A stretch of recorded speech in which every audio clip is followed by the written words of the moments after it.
call the Firehouse flicks, and it's called Firehouse because G.A. used to meet in this big Victorian firehouse down in Soho on Worcester Street.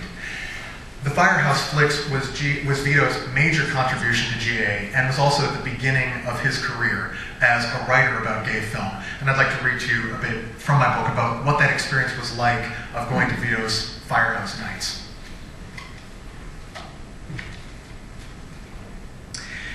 Vito decided to start the program off light and sexy.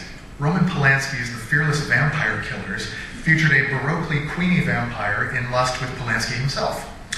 The Firehouse audience loved it. Noting their shared laughter, Vito announced, "You've heard people argue about whether there's a gay sensibility? Well, you just experienced it." Vito built a repertoire around films that he had seen with straight audiences, but wanted to watch again in an all-gay setting.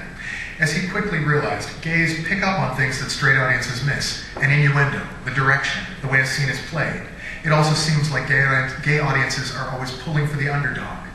He wanted to use films as springboards for discussions of machismo, sexism, gender role-playing, romance, violence, and the denigration of gays and lesbians in Hollywood films.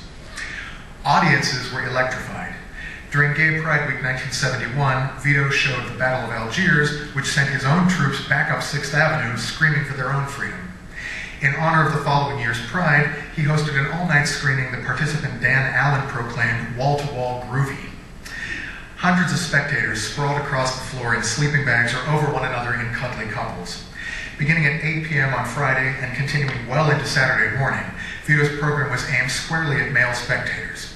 He screened The Women, Funny Girl, paired with Vito's own copy of the television special, My Name is Barbara, a Garland special from what he called one of her worst years, Wait Until Dark, Rock Around the Clock, which prompted a 4 a.m. dance riot, a trailer for Cabaret, which had only recently been released to theaters, and the 8 a.m. finale of Gypsy, for which only 100 stalwart souls remained awake. Dan Allen crowed over the marathon's celebration of gay unity, commenting, "The mood of the audience moved me because the atmosphere pulsated with enthusiasm, sending good vibrations bouncing around and all through the place. Since the 1940s, I've seldom seen a movie audience so vibrant." The Firehouse flicks were designed for people like Fred Goldhaber, a closeted 24-year-old teacher who attended Vito's Halloween 1971 double feature, Village of the Damned and Night of the Living Dead. Fred was dragged to the Firehouse by GAA member Steve Ashkenazi, who wanted to give his friend a sink-or-swim introduction to gay culture. As Village of the Damned began, the audience responded with happy fright. They would, Fred recalled, shriek and turn to the person on the left or the right, and they would hug and hide their eyes in the other person's armpits, and it was simply wonderful. It was so much fun, and I found myself doing it too. I lost all my inhibitions. It was hypnotic, intoxicating, just glorious. I had never in my life experienced such freedom.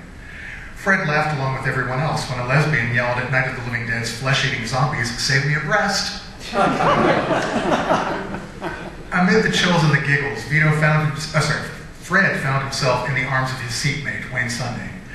The next morning, the pair shared what Fred calls a Vito Russo moment on the platform at Grand Central Station, and he said, "Wayne took me in his arms, and he gave me the most glorious kiss. I mean, one of those Jennifer Jones, Claudette Colbert kisses, you know, where you're going off to war. Actually, I guess I was, because at that moment I became a soldier in the army of the gay rights movement."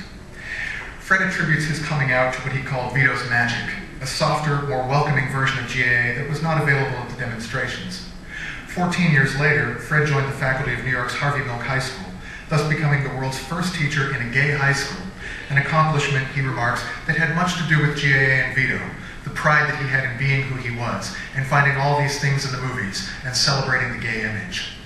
So you get some sense of, when Vito would do these screenings, this was not just for fun. I mean, there was tremendous fun as part of it, but it was also a big chance for people who were in the closet, who were just beginning to accept themselves as gay, to come together and watch movies in a safe community and feel that they shared something, beginning of gay culture, a beginning of a gay aesthetic, that made them feel much better about who they were.